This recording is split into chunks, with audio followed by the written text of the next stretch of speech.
Saya juga penasaran sebenarnya dari dulu bagaimana Kang Acep dulu menyaksikan, melihat dan merasakan Muktamar NU tahun 94. Apa memori Anda Kang soal Muktamar 94 itu Pak? Seru lah. Iya. Ini jadi bukan hanya pelaksanaannya yang seru, tapi juga bagaimana lobby-lobby yang terjadi, tekanan-tekanan yang dilakukan semacam itu. Lalu juga uang mungkin juga beredar di situ. Iya. Ya cuma waktu itu kan jelas sekali yang uang itu untuk yang anti Gus Dur, semacam itu. Di luar tadi ya kesederhanaan, kemudian ada ruang untuk kontemplasi di pesantren. Di luar itu Anda sekarang ini melihat pesantren seperti apa? Nah itu terjadi perubahan-perubahan ya. Ya ini kalau saya melihat ini efek politik. Jadi bukan berarti tidak boleh berpolitik sebenarnya, tapi juga mungkin itu kan pesantren punya karakter sendiri ya dalam berpolitik semacam itu.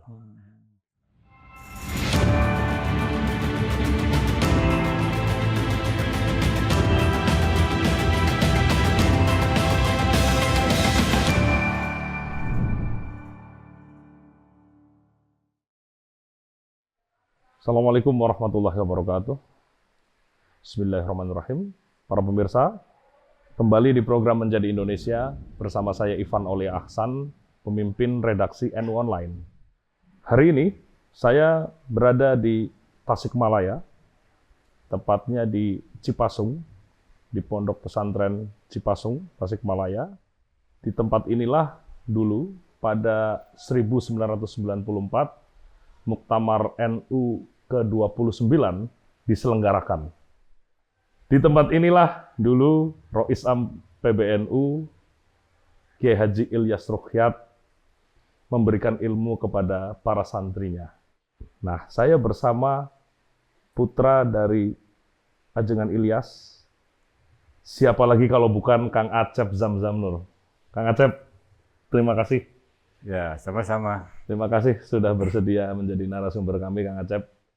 Sebelum kita ngobrol lebih lanjut, saya ingin tahu gimana Kang Acep dulu memilih jalan sebagai penyair dan jalan sebagai seniman dalam lingkungan pesantren dan sosok Kang Acep sebagai anak seorang kiai besar di Tasikmalaya. Ya mungkin saya sejak kecil udah cenderung nyeleneh ya.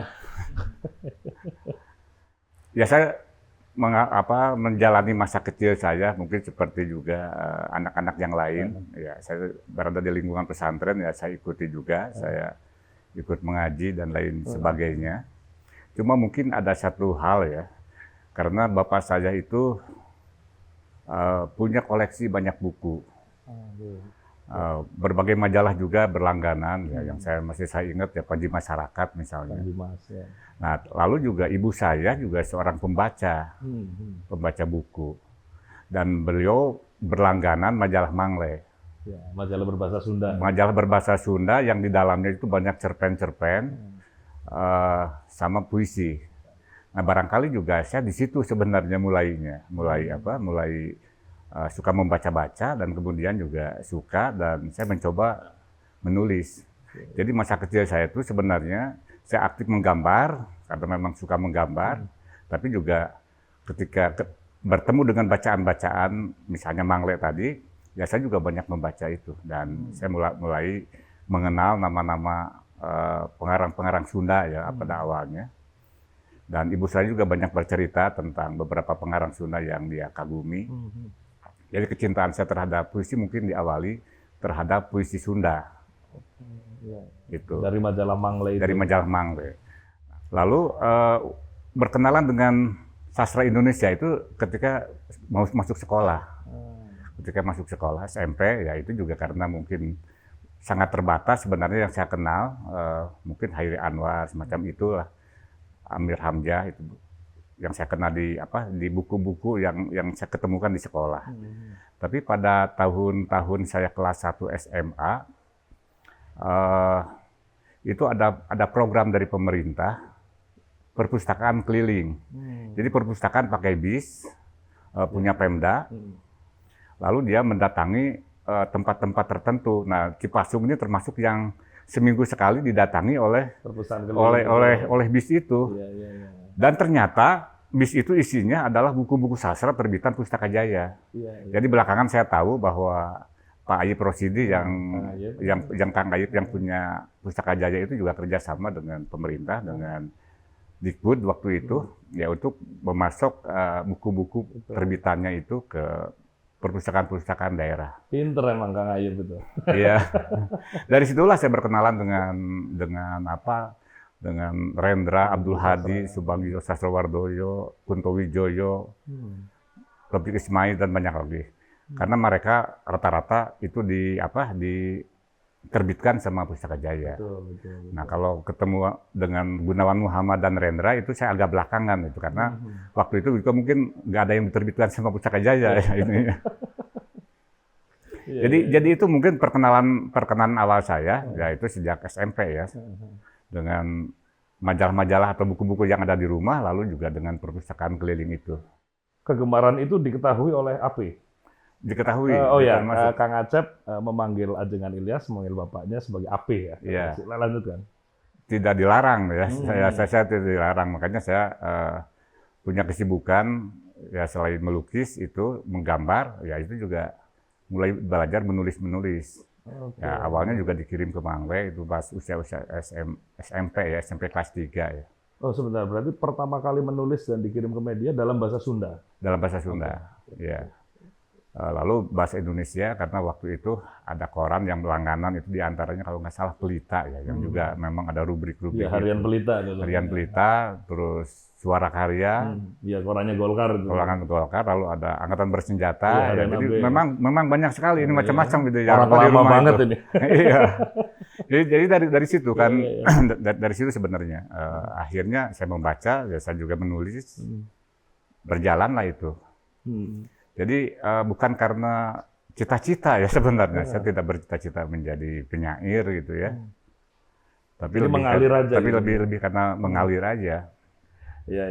Jadi karir kepengarangan ya.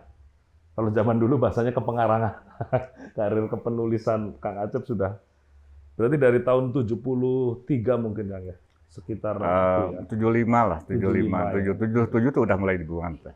Nah, terus juga di rumah tuh kan ada juga majalah-majalah Arena namanya. Majalah Arena itu majalah kampus UIN Sunan Kalijaga. Bandung. Kalijaga, Jogja. Jogja. Iya, jadi mungkin Bapak Apri selalu dikirim majalah itu. Oke. Nah, saya juga mungkin pada usia-usia itu juga dimuat di situ. Oh, dimuat di Arena. Ya, itu terkenal juga itu. Sangat terkenal itu ya. Banyak sekali senior-senior kami yang juga dulu di Arena. Dan juga pengurus NU itu juga ada beberapa yang jadi ketua. Alumni Arena. Iya. Betul. Balik lagi yang tadi Kang, ketika Apih mengetahui itu, setahu dan seingat Anda, Apih itu apa reaksinya? Reaksinya biasa aja. Biasanya aja dia tidak melarang. Tapi dia yang sering dia sampaikan itu menjadilah seseorang yang bermanfaat. Jadi apapun yang dia kerjakan, yang paling penting itu adalah efeknya itu ya, ada manfaatnya atau tidak. Lalu saya juga mungkin lama-lama menyimpulkan bahwa dengan menulis karya sastra ini juga tidak salah ya, dan barangkali juga posisinya sama lah dengan ustadz, dengan kiai, dengan penulis kita, dengan iya sama lah itu. Ya kalau itu kan lewat lisan ininya, memberikan pencerahannya lewat lisan ya. Kalau penyair ya itu lewat tulisan gitu. Kalau secara pribadi Anda menilai almarhum Apih itu ya yang serius atau bukan? Serius sekali, total sekali, itu, ya? total. Kenapa Kang? Ya dia nggak ada kehidupan lain ya, atau nggak ada ini lain selain menjadi kiai. Iya, selain mengajar, selain bertemu dengan masyarakat, selain itu tidak ada yang lain. Iya. Artinya total, tapi total di sini bukan total profesional ya. Karena beda antara profesional dengan serius itu beda. Iya, betul. Karena itu dengan hati kan, kalau itu dengan hati ya. Karena itu non salary itu. Iya. menjadi kiai itu Iya. kan non salary. Kalau profesional kan ada salary. Iya, sama dengan penyair juga. Jadi Iya, betul, dalam betul. beberapa hal saya amati, saya renungi itu juga sama sebenarnya. Kiai serius itu ya sama selepa dengan penyair serius gitu. Oke. Iya, makanya ya akhirnya saya lanjut aja itu untuk apa? Untuk terus menulis Oke. sampai sekarang. Sampai sekarang. Jadi kalau hitungan dari tahun 75 sampai sekarang kira-kira sudah 51 tahun. Iya. Dan itu nggak pernah dihitung dan saya juga lupa itu Iya. bahwa ada perjalanan yang sangat panjang Betul. yang saya jalani, yang mungkin juga dalam perjalanan itu juga tidak ada jeda ya, bahwa saya meninggalkan puisi. Iya, betul. Tidak ada jeda ya. Betul. Karena puisi ini bukan berarti bahwa harus setiap hari nulis kan, bukan semacam itu. Tapi bahwa hubungan saya dengan puisi itu tidak pernah terputus. Nah, menariknya kemudian ini, Kang Acep. Setelah Kang Acep lulus SMA, ngambil kuliahnya di FSRD, ITB. Tapi Iya. aku pernah dengar juga, sebelumnya kayaknya pernah diisi Jogja, Pak ya? Di ASRI. Oh, di ASRI, ASRI. dulu namanya ASRI, Akademi Seni Rupa Iya. Indonesia. Tapi bosen, ya. Enggak, waktu Ah, itu gimana ceritanya pada itu? tahun yang sama ya. Saya daftar di ASRI itu lebih dulu dan Oke. itu juga udah diterima, udah langsung saya punya kartu. Nah, terus beberapa bulan kemudian ada testing, saya ikut di ITB. FSRD. Iya, sama di Unpad waktu itu sastra. Ya kebetulan diterima semua. Tapi kemudian akhirnya saya memilih di Bandung aja, Iya, di ITB. memilih di ITB ya. FSRD. Padahal memang cita-cita awal sih di Jogja sebenarnya. Pengennya di Iya. Jogja sebenarnya ya. Tapi akhirnya lebih memilih Bandung. Nah, ketika Apih tahu ini anakku kok milih jurusan FSRD, Dia Nah, itu tidak apa apa-apa. reaksinya? Dia tidak Apa? apa-apa. nggak masalah ya? Enggak masalah ya. Dia mendukung juga. Oke. Mendukung. Karena kalau asumsi saya kan begini, Kang Acep ini kan anak pertama ya, laki-laki ya, dari seorang kiai. Kemungkinan besar Kang Acep ini yang nanti akan terusin pondok, kan gitu. Iya. Asumsi umum ya. Dan itu terjadi secara lazim ya di pesantren-pesantren di Indonesia. Yang saya penasaran adalah bagaimana alam pikirnya Ajengan Ilyas dulu ya, melihat oh ini anak saya kayaknya nggak mau nerusin ini ya gitu Kang. Iya. Gimana Kang? Ada cerita nggak di balik itu Kang? Ya sebenarnya nggak ada cerita ya. Cuma memang dia juga nggak melarang, tapi juga nggak mendorong-dorong semacam itu. Jadi dia lebih pada mengamati aja. Jadi ketika saya memilih kuliah di ITB juga itu tidak masalah. Tidak masalah ya. Tidak masalah. Tapi tidak keberatan ya. FSRD dulu jurusannya apa Kang? Seni lukis. Oh, seni lukis. Iya. Ya. Oke. Sembari tetap menulis puisi. Iya. Oke. Dari kedua dunia ini, sebenarnya Kang Acep ini lebih enjoy yang mana kalau harus disuruh milih? Ya, saya juga agak susah kalau ditanya lebih Iya, yang mana iya, ya, iya. karena memang dijalani secara natural dua-duanya, secara mengalir ya. Nah, cuma kalau untuk seni lukis ya, mungkin sampai awal-awal 2000-an, saya mungkin lebih total di melukis.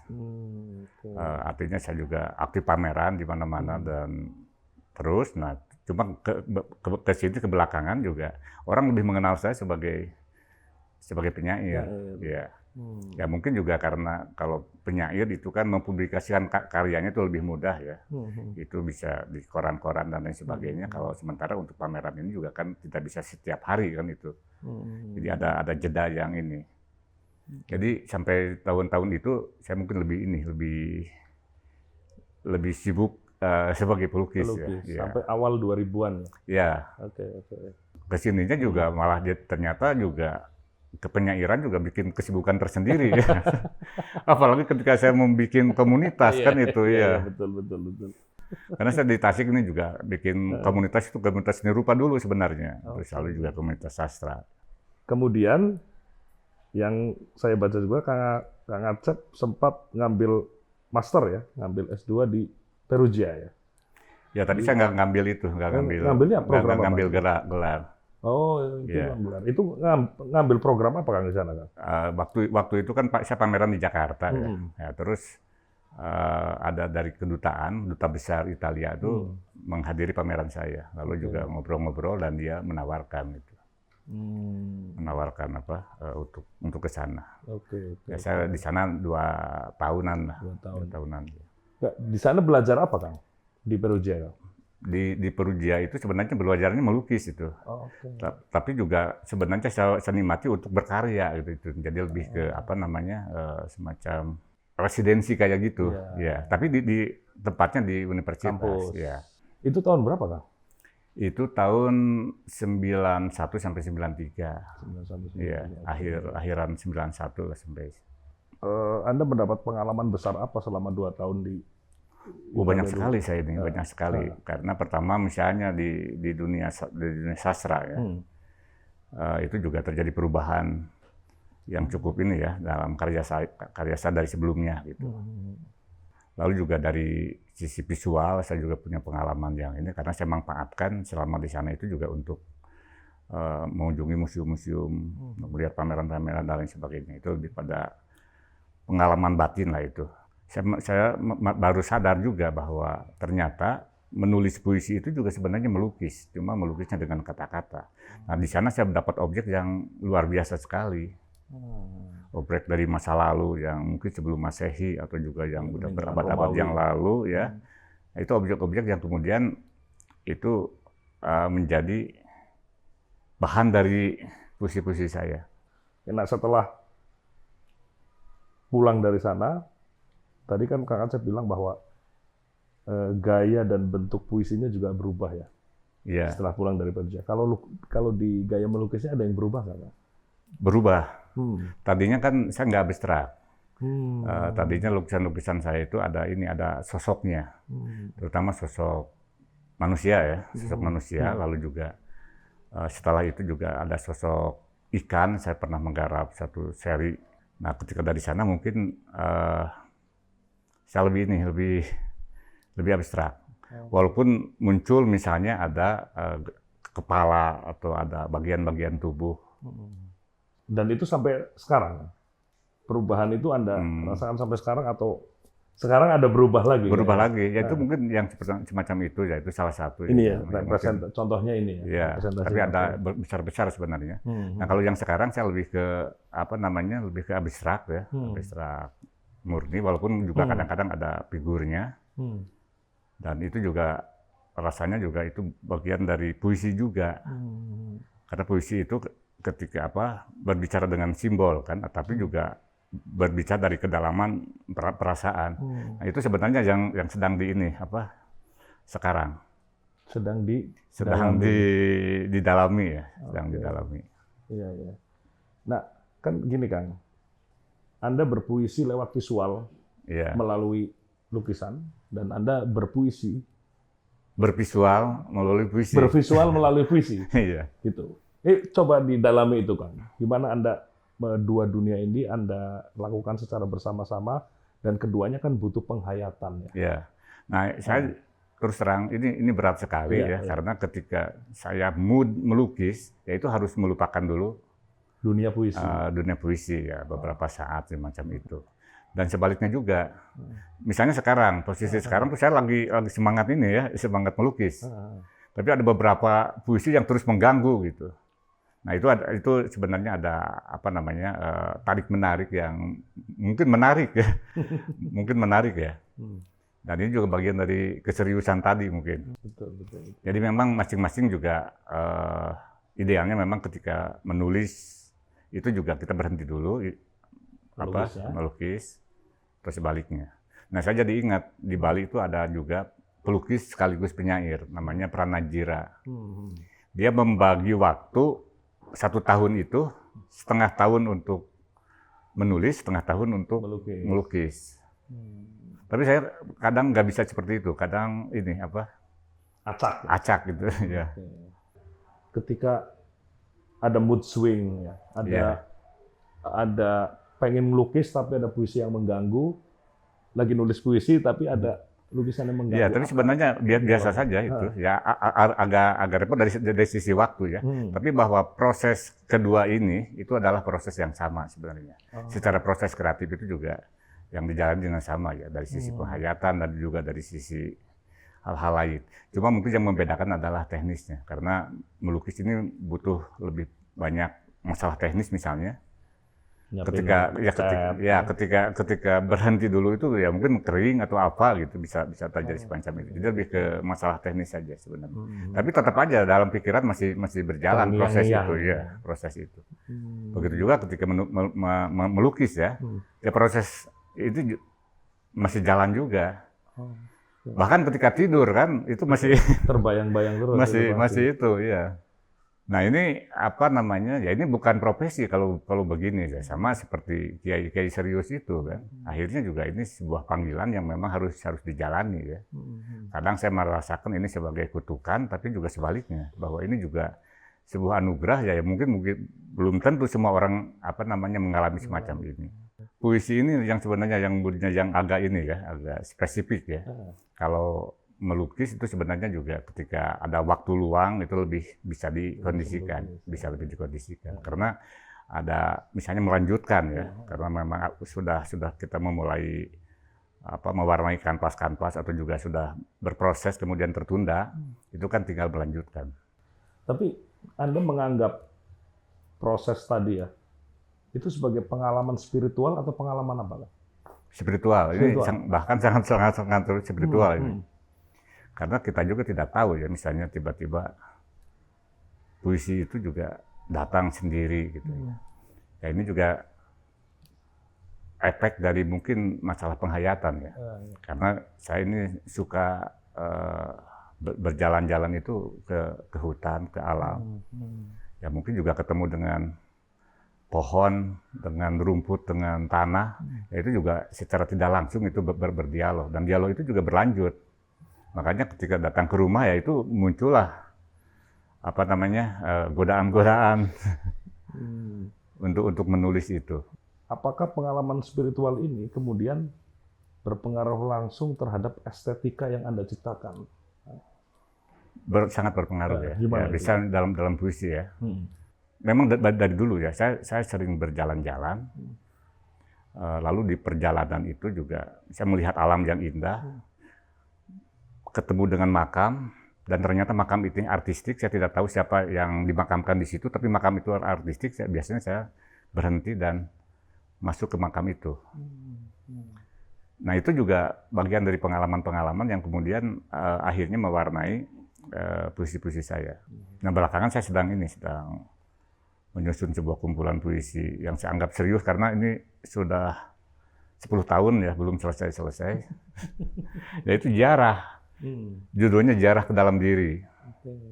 Itu isinya adalah kunjungan-kunjungan saya atau dialog-dialog saya dengan tempat-tempat tertentu, dengan situs-situs tertentu, atau juga dengan kawasan tertentu yang bisa berdialog dengan saya. Dan saya batasi untuk buku itu masih wilayah Sunda. Meskipun itu juga masuk ke wilayah Jawa Tengah juga, karena Jawa Tengah ini Cilacap itu kan banyak Sundanya. Bagian barat. Ya, semacam itu. Jadi saya mulai juga tadinya mau dari Banten, tapi ternyata dimulai dari Garut Selatan ya. Jadi masih ongoing, sampai sekarang masih berlangsung? Ya, sekarang tinggal perziarahannya, atau tinggal mengendapkan? Masih berlangsung. Saya 3 hari yang lalu itu juga, kemarin ada pengalaman yang luar biasa ya. Kan ketemu dengan tempat-tempat itu tidak ada yang sengaja, ada yang karena saya mendengar, misalnya sejak waktu tahun 2015 itu kan lagi ramai masalah batu akik ya. Ada satu batu akik dari daerah Banjarsari, itu dari daerah Kawasen. Banjarsari itu mana? Arah ke Pangandaran. Tasikmalaya Mas? Bukan, Ciamis itu. Ciamis, oke. Nah ini secara nama, Kawasen itu menarik. Saya ingin ke sana, tapi juga udah berapa tahun itu saya masih belum sempat terus. Sampai kemarin saya ke sana, ada 2 tempat yang ingin saya kunjungi itu, Kawasen sama Paliken. Dan ternyata itu luar biasa dan horor sekali saya ke sana itu, karena jalannya jurang, jalan kecil. Saya bawa mobil, ternyata di tengah-tengah berhenti, itu agak mengerikan. Itu 3 hari yang lalu itu. Ya masih arah ke Pangandaran itu. Nah semacam itu. secara gambaran sebenarnya saya udah dapat gambaran tentang tempat-tempat itu, cuma juga ingin merasakan juga. Apakah juga mungkin dialog dengan ada hodam di sana atau apa gitu ya. Iya, iya, iya. Ya semacam gitu kan. Lalu juga banyak sekali di daerah-daerah Ciamis itu. Jadi ada tempat-tempat. Jadi saya tertarik dengan tempat itu pertama karena namanya ya. Nama Sunda itu kan unik-unik. Lalu kedua, apakah ada sejarah di situ yang memang bisa menarik? Atau ketiga itu karena alamnya, karena situasi alamnya yang mungkin juga unik atau indah atau apa. Nah, yang saya ungkapkan itu adalah itunya. Tidak selalu sejarahnya, tapi juga mungkin bisa alamnya atau juga itu hanya pemicu dari imajinasi saya untuk menuliskan sebuah puisi yaitu, tapi dengan terpancing atau sama tempat-tempat itu. Project ya, saya katakan project ziarah yang 12 tahun Iya. ini hanya dituangkan dalam puisi atau ada kemungkinan akan dituangkan dalam lukisan. Itu sementara dalam puisi, Dalam puisi itu. dan itu juga dalam bentuk yang sangat ketat ya, karena saya ngambil bentuk tradisional, bentuk soneta. Soneta yang sudah terukur kan itu, ada aturannya semacam itu. Itu juga untuk menjaga tidak terlalu liar. Kan sebelumnya misalnya yang periode di Italia ya, dan setelahnya itu kan cenderung liar ya, tulisan-tulisan cenderung liar. Nah ini lebih ke kontemplatif, ini lebih ke baik termasuk dalam bentuk juga. Ini ada beberapa buku puisinya Kang Acep ya, baik dia sebagai penulis tunggal maupun antologi dengan penulis lain. Ini salah satunya. Ini yang tahun berapa ya, Kang? Ini masih disegel ini. Aku belum berani membuka karena belum diizinkan oleh Iya. Ini tahun berapa, Kang? 2013 ini. Ini yang kumpulan sajak 2013. Saya bacakan sepenggal dari blurb yang ada di bagian belakang buku ini ya. Tutuplah semua kitab suci dan kita akan membaca. Abjad-abjad kegelapan yang bergulung di udara. Mungkin topan akan segera datang dan hanyutlah kita. Dalam waktu, pahamilah peradaban dengan hati. Beton dan baja seakan mencucuki mata. Tapi mengeranglah pelan saja, jangan panggil siapa-siapa. Langit akan mewarnai pakaian yang kita tanggalkan, sebelum bumi membakarnya sebagai kesia-siaan. Ini dari salah satu puisi berjudul Kepada Penyair ya, yang ada di dalam antologi ini. Tahun 2013. Nah, Kang Acep ini berarti bisa kita anggap sebagai salah satu penulis puisi paling produktif ya, di Indonesia yang dari tahun, kalau kumpulan puisi pertamanya terbit tahun 80, berarti sudah ada 46 tahun. Kalau karya puisi pertamanya ditulis pada tahun 75, berarti sudah 51 tahun, seperti yang saya bahas tadi. Proses ini saya pikir dan kami nilai di NU Online adalah salah satu wujud perjalanan bagaimana Kang Acep Zamzam Nur menjadi Indonesia. Kira-kira begitulah Kang Acep. Ada menurut Anda ya, dalam terutama hari ini ya, di usia Anda sekarang, apakah latar belakang kepesantrenan ini memengaruhi karya kreatif Anda, baik di dunia lukis maupun di dunia perpuisian, Kang Acep? Sangat mempengaruhi. Sangat mempengaruhi. Gimana itu, Pak? Mungkin mempengaruhinya bukan dalam arti fisik ya. Okay. Misalnya saya melukis kaligrafi misalnya, nah, itu bukan dari situ, tapi lebih kepada spiritualnya. Okay. Karena misalnya kehidupan di pesantren ya seperti kita tahu ya. Nah, itu kehidupan yang sangat sederhana sebenarnya. Betul. Dan itu menjadi bukan ciri khas atau juga menjadi kekuatan gitu. Nah, itu juga yang kemudian berpengaruh terhadap saya. Kenapa saya masih terus melukis, terus menulis puisi juga karena pengaruh kesederhanaan itu. Kalau saya nggak sederhana, mungkin saya ingin jadi DPR. Saudara-saudara saya banyak yang DPR. Oh, iya. Atau ketua partai. Atau ketua partai. itu salah satunya. Okay. Jadi itu kan lebih ke ada kontemplasi tadi. Karena pesantren juga sebenarnya juga adalah sebuah ruang untuk kontemplasi. Walaupun kemudian alumni-alumninya juga tidak semua kontemplatif kan, Ya, ya, ya, ya. eksploitatif juga. Misalnya semacam itu. Ya, ya, Ya. ya, ya. Saya ngambil jalur yang itunya aja, yang kontemplatifnya. sunyinya, Iya. yang kontemplatifnya.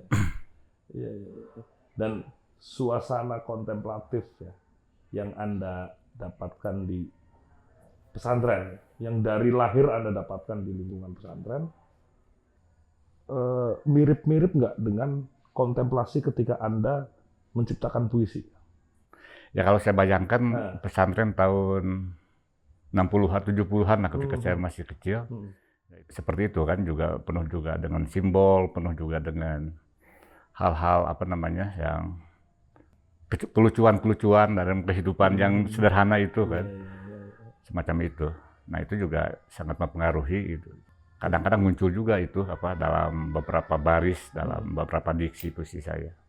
Nah belakangan saya mendalami juga bentuk-bentuk puisi yang kontemplatif ya, misalnya haiku dan tanka, itu bentuk puisi kontemplatif dari Jepang itu. Ya saya ininya apa, saya ambil filosofinya sama apa namanya kesederhanaannya itu. Dan itu ternyata susah itu ininya apa.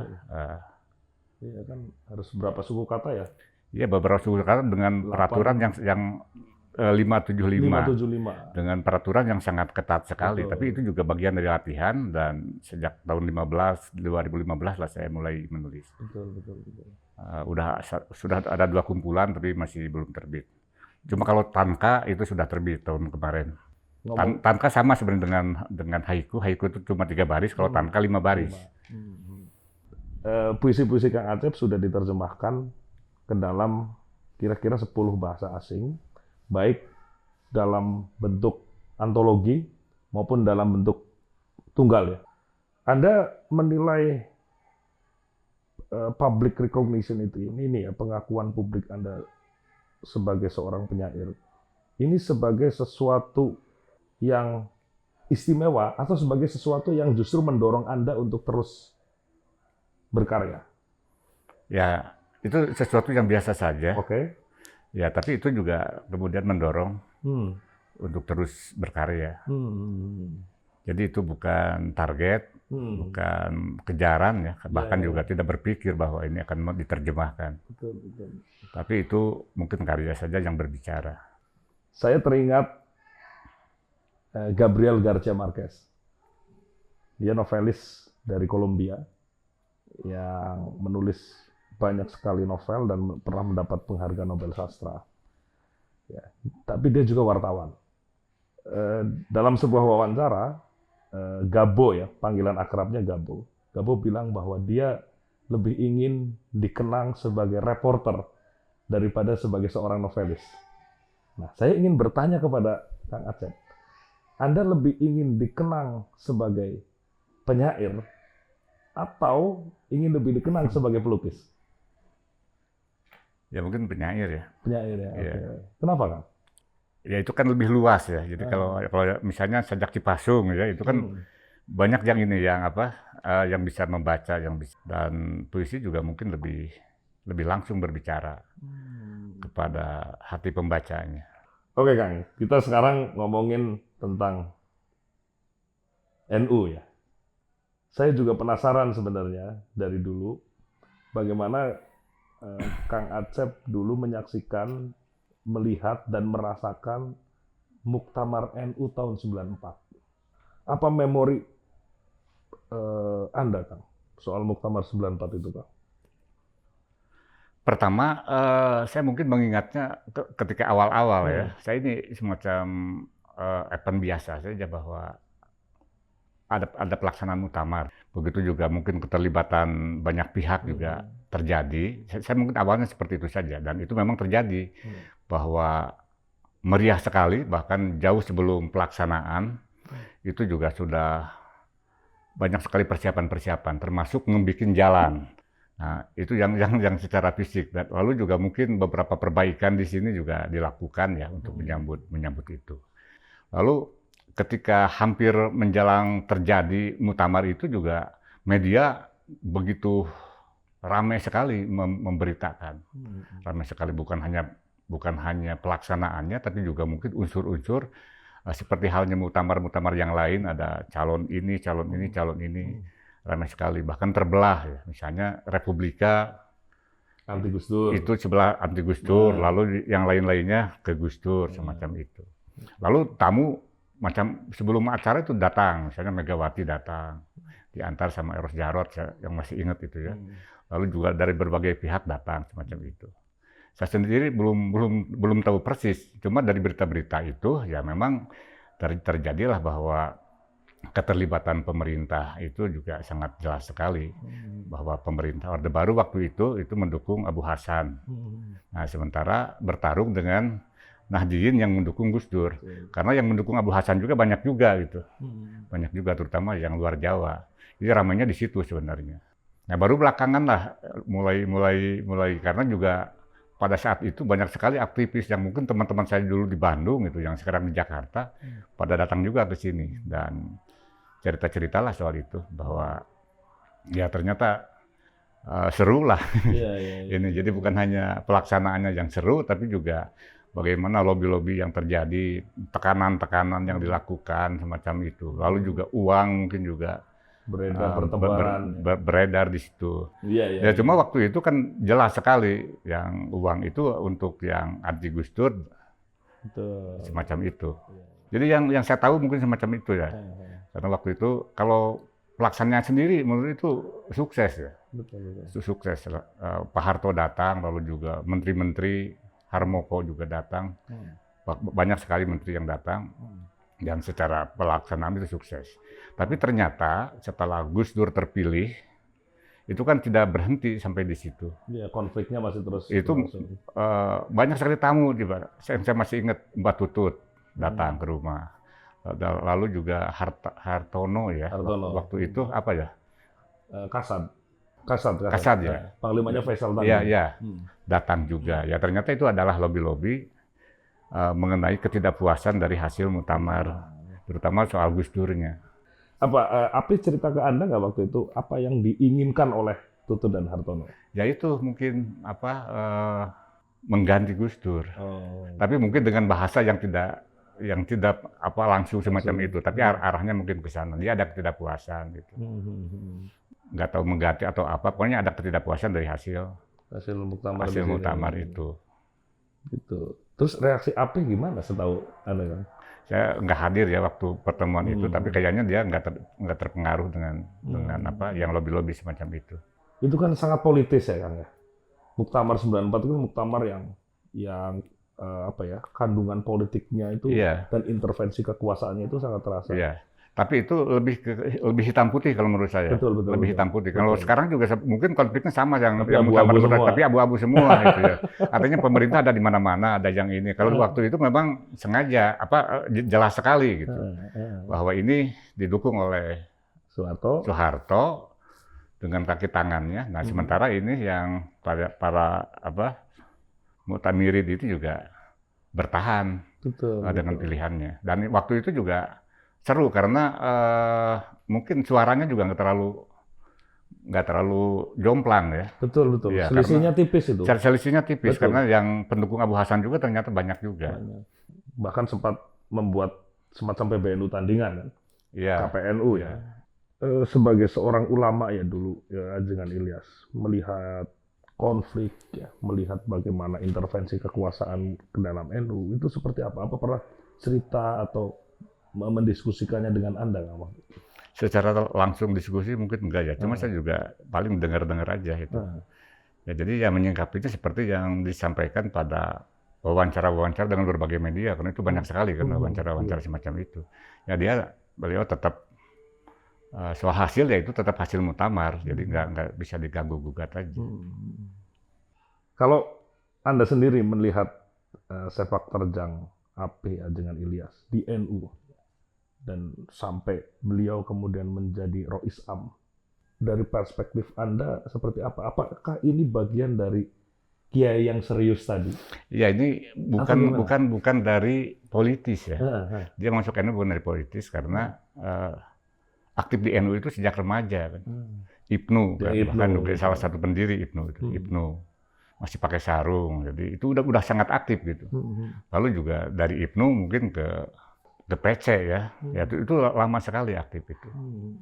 Jadi ya yang ada di kepalanya itu ya mungkin pesantren ya sama NU itu aja, semacam itu. Jadi bukan ber-NU bukan karena apa. Ya kita tahu sekarang itu menjelang pemilu pasti banyak yang masuk NU. Bahkan juga yang berebut menjadi ketua cabang NU itu saya udah tahu itu maksudnya apa. Maksudnya kalau ingin jadi wakil bupati, kalau nggak berani jadi bupati jadi wakil. Semacam itu. Jadi menjadikan NU ini sebagai kendaraan, batu loncatan. Dan ketika gagal ya dia akan tanpa beban akan meninggalkan NU, dan itu banyak sekali semacam itu. Nah ini bukan di jalur itu, bukan di jalur politiknya, bukan di jalur target, bukan di jalur apa. Karena mungkin juga bahwa pesantren dengan NU itu mungkin sama ya, karena sama-sama mengurus umat, ya sama lah itu karena mungkin NU pesantren yang lebih besar, ya Cipasung pesantren yang lebih kecil semacam itu. Jadi berjalan aja mengalir. Kalau saya melihatnya seperti itu. Kalaupun kemudian terpilih menjadi Rois Am itu juga bukan karena ingin atau apa gitu. Ya, itu kebetulan aja. Iya, bukan karena ada unsur ketidaksengajaan. Iya, artinya bukan yang diapakan, dikampanyekan atau diapakan semacam itu. Kiai Ilyas kami anggap juga sebagai salah satu representasi bagaimana NU juga punya akar yang sangat kuat di tanah Sunda, Kang Acep. Ya, Anda melihatnya bagaimana, Kang Acep, antara ke-NU-an dan kesundaan ini, Kang? Ya, saya setuju seperti itu ya, bahwa NU di Sunda itu berbeda dengan NU di Jawa. Misalnya soal Gus aja, itu nggak ada di Sunda itu. Lalu juga hal-hal lain juga, misalnya bagaimana sholawat-sholawat yang dilakukan oleh orang-orang Sunda, itu dengan bahasa Sunda, atau puji-pujian, atau juga macam-macam itu juga itu ditulis oleh para pujangga Sunda itu dengan bahasa Sunda. Jadi pesantren Sunda itu juga berbeda dengan pesantren Jawa. Karena sejak awal juga itu kan kebudayaan Sunda sudah masuk ke dalam pesantren. Nah, waktu itu kan ada Kongres Bahasa Sunda. Saya kebetulan diundang jadi pembicara. Saya waktu itu bicara bahwa pesantren ini punya peran sangat penting sekali dalam kebudayaan Sunda, terutama dalam melestarikan bahasa Sunda. Kalau tidak ada pesantren, itu bahasa Sunda itu mungkin sedikit sekali yang akan menggunakan penuturannya. Karena pesantren Sunda itu menggunakan bahasa Sunda ketika mempelajari kitab kuning, misalnya. Itu salah satu yang sangat kuat. Lalu juga dari pesantren-pesantren itu kan alumni-alumninya, kemudian ada yang menjadi mubalik, ada yang menjadi kiai, membuka di daerahnya masing-masing, itu juga dengan bahasa Sunda. Jadi berkesinambungan pelajaran bahasa Sunda secara informal lewat pesantren. Nah, sementara kalau yang lewat sekolah juga kemudian ada ya setelah kongres itu ada aturan dari gubernur untuk kembali mengajarkan bahasa Sunda di sekolah-sekolah, tapi itu lebih pada formalitas. Karena yang ini kan misalnya di Cipasung ini kan santrinya ada yang dari Lampung, ada yang dari Pekalongan, dari Brebes, dari Tegal. Ya semua akhirnya bahasa Sunda, dipaksa untuk berbahasa Sunda. Dari NTT itu banyak sekali dari NTT itu. Itu dipaksa menjadi bahasa Sunda dan mereka bisa bahasa Sunda. Semacam itu. Jadi sangat-sangat erat sekali ya, karena mungkin juga Sunda ini misalnya ketika Islam masuk Sunda, ini juga unik kan, bukan lewat sebuah penaklukan atau sebuah kekuasaan ya.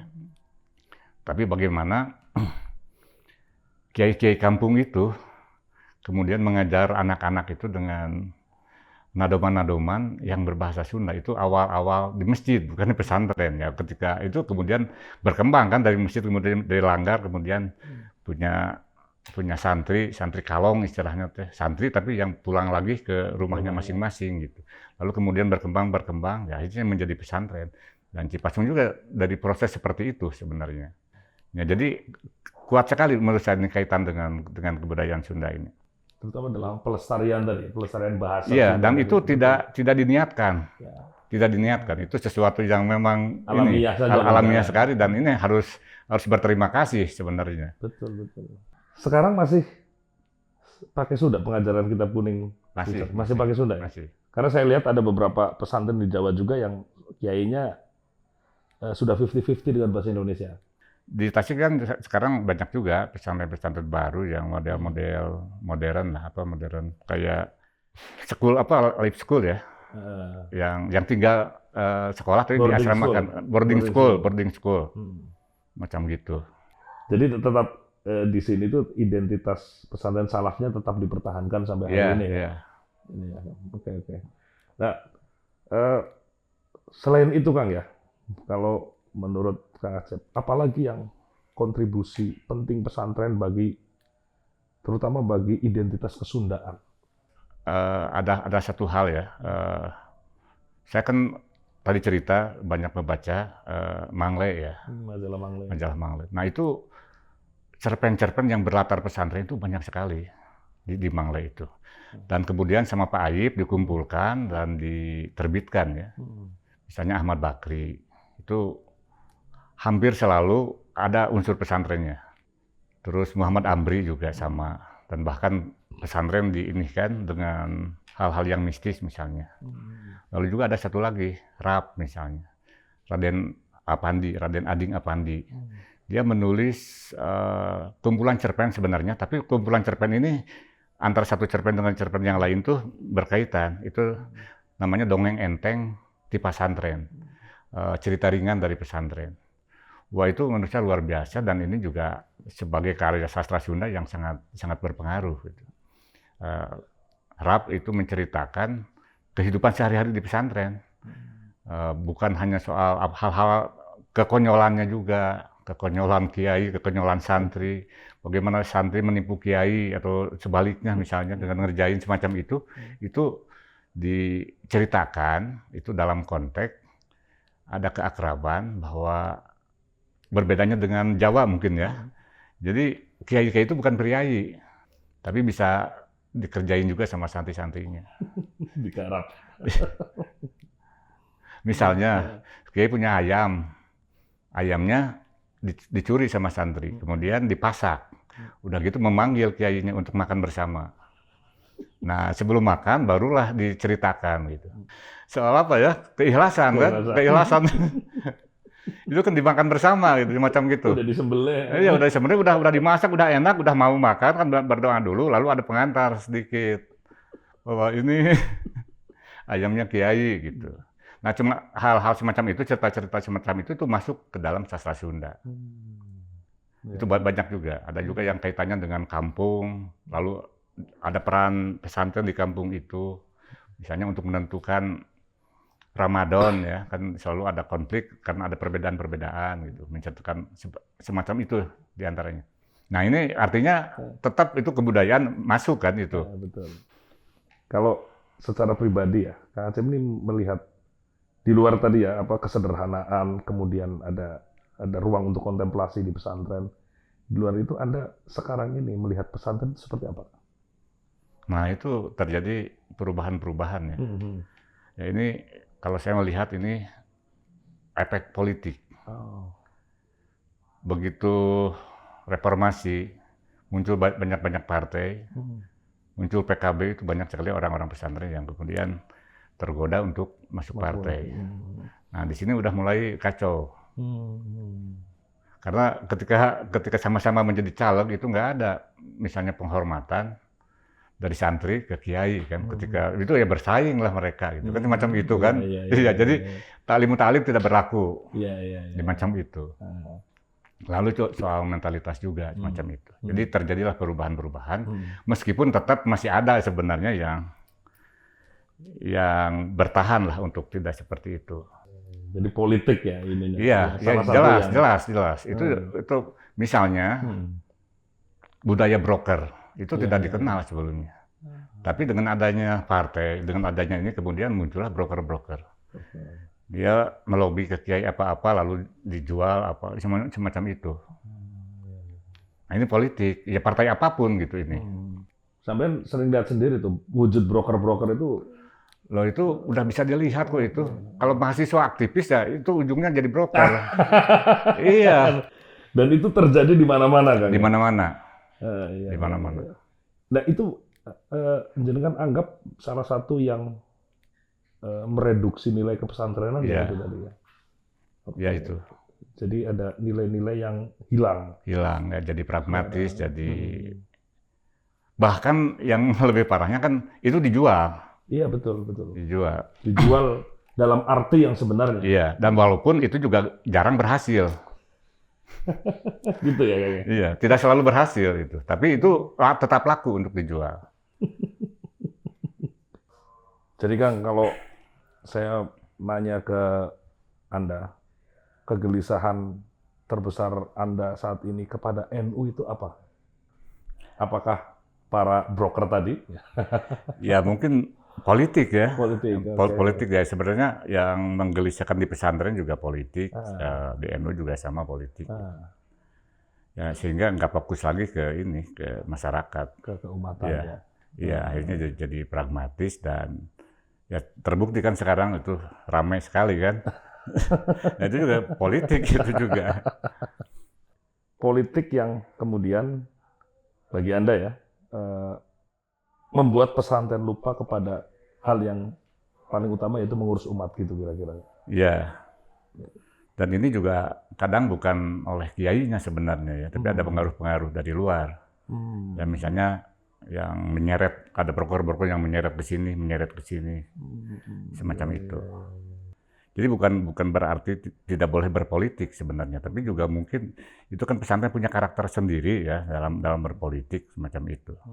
Tapi sekarang selama ini yang saya amati, saya sebenarnya mengamatinya dulu ya, ketika awal-awal 2000-an lah ya, semacam itu adalah bagaimana pesantren itu kemudian menjadi barang yang diperjualbelikan, ditawar-tawarkan ke politik gitu, semacam itu. Meskipun hasilnya juga tidak selalu berhasil. Misalnya karena didukung oleh pesantren-pesantren tertentu, kemudian jadi menang pilkada misalnya, kan nggak jaminan itu.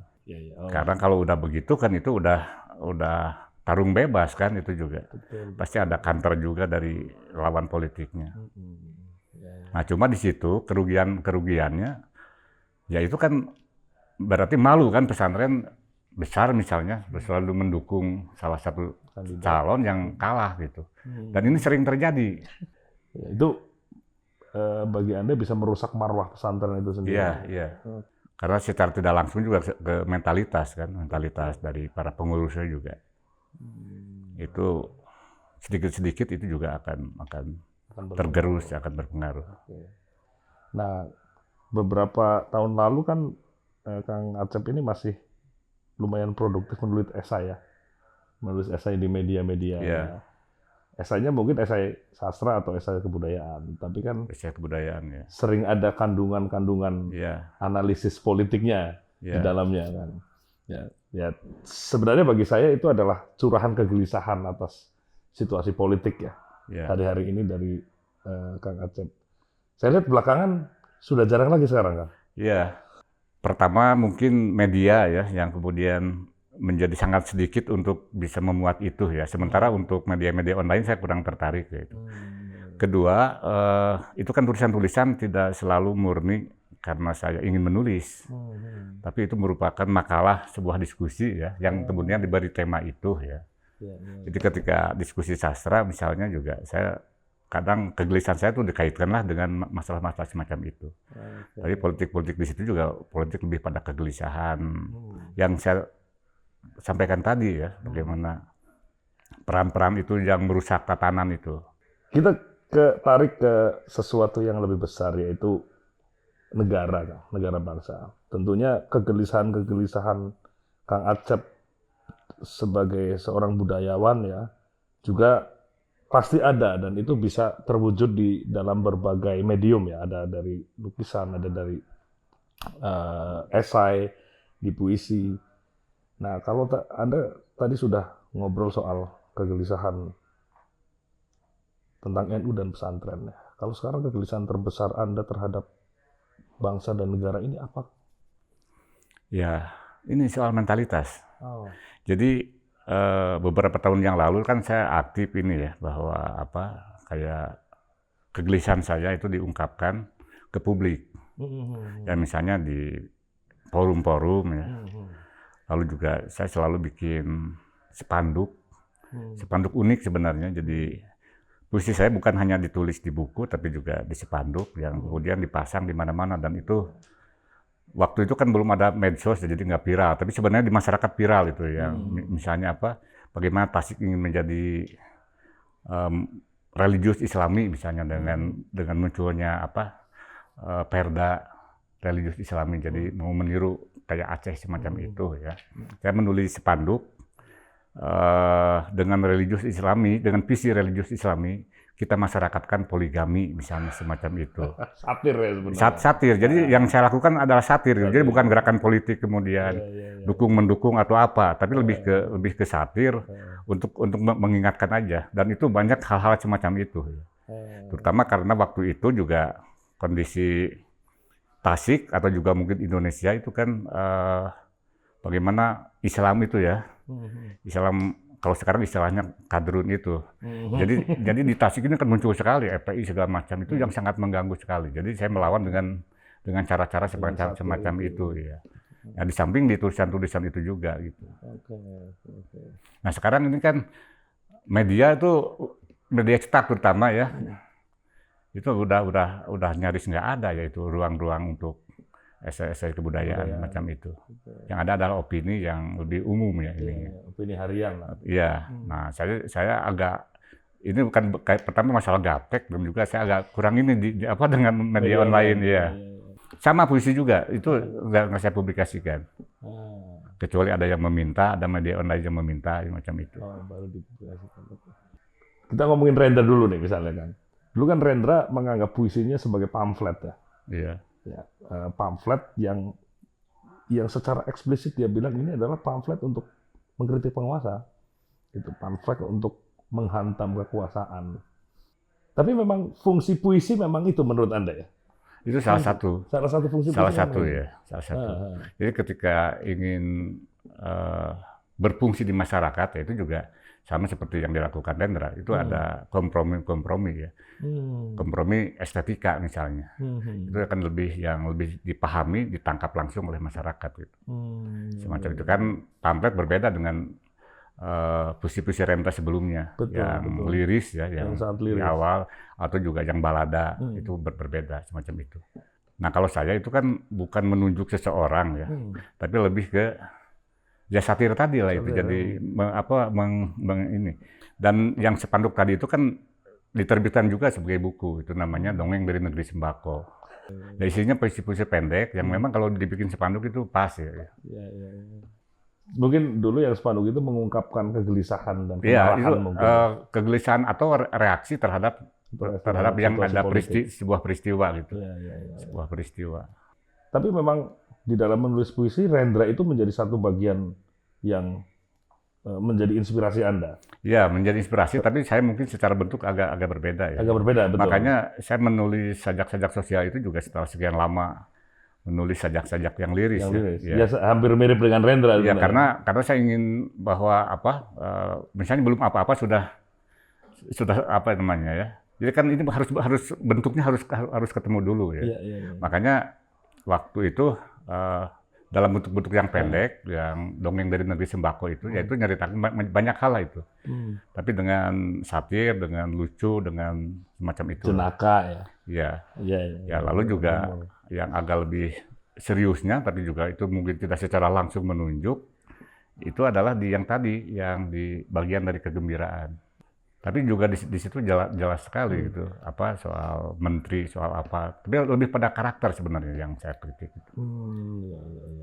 Bukan menunjuk langsung ke sosok tertentu, tidak. Nah, kalau ini tadi saya agak lupa ya, ketinggalan. Orang di belakang kita kan. Rendra dan ada Khairil. Bahkan Anda melukis khusus ya. Satu sosok Khairil dengan kutipan puisi "Aku ini binatang jalang dari kumpulannya terbuang". Apa makna ini, Kang? Ya, pertama Hairil ini. Hairil termasuk yang ini ya, yang ya saya anggap guru lah itu. Jadi ketika saya mengenal puisi itu ya mungkin puisi Hairil sama puisi Amir Hamzah ya yang pertama-tama saya kenal itu, saya baca itu, dan disitulah saya juga merasakan bahwa di Amir Hamzah itu adalah keheningan, kontemplasi, Betul, Melayu dan tinggi. Melayu tinggi, dan juga bahasa yang sangat rapih, terjaga, bahasa yang konvensional lah semacam itu. Nah, sementara di Hairil ini kan waktu itu untuk zamannya itu adalah sebuah terobosan yang luar biasa dengan menggunakan bahasa sehari-hari. Nah, saya melihat bahwa di Hairil itu adalah ekspresi yang sangat kuat. Sementara di Amir Hamzah itu adalah kontemplasinya. Betul. Dan dua dunia itu juga yang digeluti oleh Iya, Anda ya iya. di dalam proses. Nah, Rendra kepemimpinan. itu juga adalah bagian dari Gunawan juga, termasuk saya suka Abdul Hadi, Subagio. Tapi gini, misalnya ini menarik membandingkan misalnya Amir Hamzah dan Hairil. Amir Hamzah ini kan sebenarnya secara periode tidak terlalu jauh dengan Hairil ya, bahkan Yeah. satu periode sebenarnya, meskipun umurnya lebih tua dari Amir Hamzah. Tapi Amir Hamzah kan puisinya menjadi batas akhir dalam tanda kutip dari puisi lama ya, menggunakan Melayu tinggi. Langgam puisi seperti itu digantikan oleh langgamnya Hairil gitu, yang menggunakan bahasa sehari-hari tadi ya. Yeah. Anda membandingkan dua sosok ini seperti apa? Sebenarnya Hairil juga kontemplatif. Itu ya. bisa kita baca pada puisi-puisi yang terakhir. Betul. Yang Cemara Merdere sampai jauh, atau juga catatan 1945 atau 46 itu ya. Antara ekspresi dan kontemplasi itu juga adalah hal yang harus dimiliki oleh semua penyair gitu. Cuma saja secara tidak langsung memang belajar ekspresinya dari Hairil. Kalau bahasa saya mungkin dengan tenaga dalam lah itu, dengan mengeluarkan hodam yang ada dalam dirinya gitu. Nah, yang itu Amir Hamzah kan itu lebih ke estetik gitu, ini kontemplasi. Kalau kita pakai metafor dua sosok ini dalam imajinasi Anda ya kan, Anda menginginkan Indonesia ini Indonesia seperti puisi-puisinya Hairil atau Indonesia seperti puisi-puisinya Amir Hamzah? Ya itu gabungan. Iya. Gimana itu, Bang? Ya, bahwa Indonesia ya boleh maju, yaitu dengan teknologi dan macam-macam sekarang ini, tapi juga tetap jangan melupakan rohnya, itu adalah kebudayaan, tradisi atau juga kearifan lokal, karena itu akan menjadi tenaga sebenarnya. Nah, ketika itu dilupakan, ya itu mungkin maju, tapi ya juga dengan resiko yang sangat tinggi. Resiko seperti apa misalnya kalau tenaga dalam dilupakan? Ya itu kan misalnya yang hutan di Babat itu, ya itu kan nggak pakai tenaga dalam itu, ya semacam itu kan itu. Ya, itu kan udah bisa dibayangkan, karena saya juga termasuk yang mengkritisi di Tasik ini juga sudah puluhan tahun. Ya, penggundulan sejak Galunggung meletus, itu terjadi bisnis pasir. Awalnya pasir Galunggung, pasir vulkanik, tapi kemudian merambat kemana-mana itu. Semua pasir diambil habis itu puluhan tahun, bayangin. Puluhan tahun, dan itu nggak jelas apakah berizin atau tidak berizin. Kemarin dengan beberapa pelukis saya itu diundang ke namanya Kokoncong untuk melukis ini on the spot ya.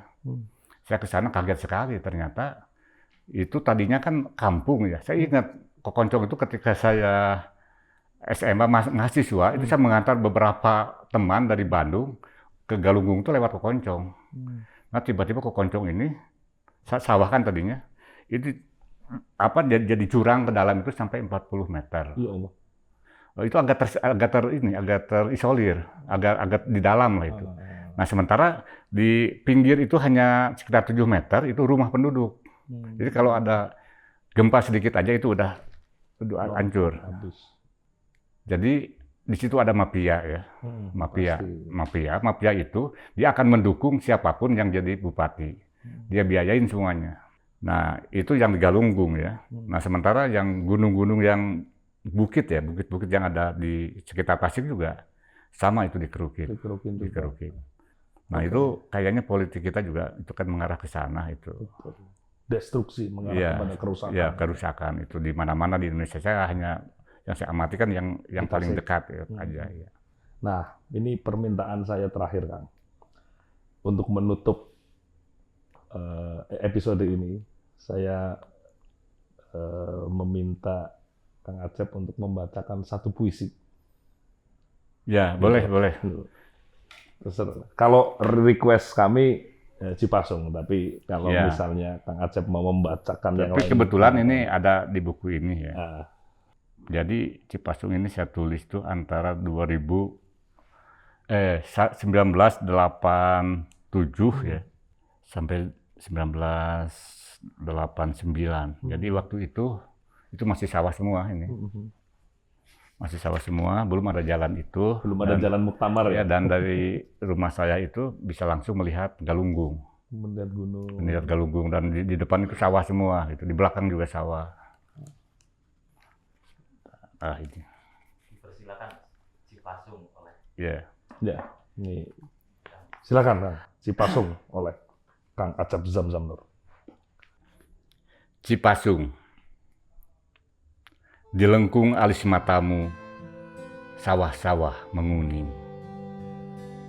Seperti rambutku, padi-padi semakin merundukkan diri. Dengan ketam, ku panen terus kesabaran hatimu. Cangkulku iman dan sajadahku lumpur yang kental. Langit yang menguji ibadahku meneteskan cahaya redup. Dan surauku terbakar kesunyian yang dinyalakan rindu. Aku semakin mendekat pada kepunahan yang disimpan bumi. Pada lahan-lahan kepedihan masih kutanam bijian hari. Segala tumbuhan dan pohonan membuahkan pahala segar bagi pagar-pagar bambu yang dibangun keimananku. Mendekatlah padaku dan dengarkan kasidah ikan-ikan. Kini hatiku kolam yang menyimpan kemurnianmu. Hari esok adalah perjalananku sebagai petani, membuka ladang-ladang amal dalam belantara yang pekat. Pahamilah jalan ketiadaan yang semakin ada ini. Dunia telah lama kutimbang dan berulang kuhancurkan. Tanpa ketam, masih ingin kupanen kesabaranmu yang lain. Atas sajadah lumpur, aku tersungkur dan terkubur. 1989. Terima kasih. Terima kasih. Acep Zamzam Nur. Demikian para pemirsa NU Online, diskusi panjang saya dengan Kang Acep Zamzam Nur yang diakhiri dengan sebuah puisi berjudul Cipasung yang ditulis ketika tahun 1987. Kang Acep masih berumur 27 tahun dan di sekitar pesantren Cipasung masih terhampar sawah sehingga Gunung Galunggung masih terlihat dari rumah Kang Acep. Selama 66 tahun Kang Acep tinggal di sini di Cipasung, Tasikmalaya, sudah menyaksikan berbagai perubahan politik, perubahan sosial dan lain sebagainya. Tapi ada satu hal yang konsisten di dalam diri Kang Acep, yaitu kegelisahan yang tergambar dari lukisan-lukisan dan dari karya-karya puisinya. Demikian program Menjadi Indonesia episode ini. Sampai jumpa di program Menjadi Indonesia berikutnya. Wallahul muwaffiq ila aqwamit thoriq. Wassalamualaikum warahmatullahi wabarakatuh.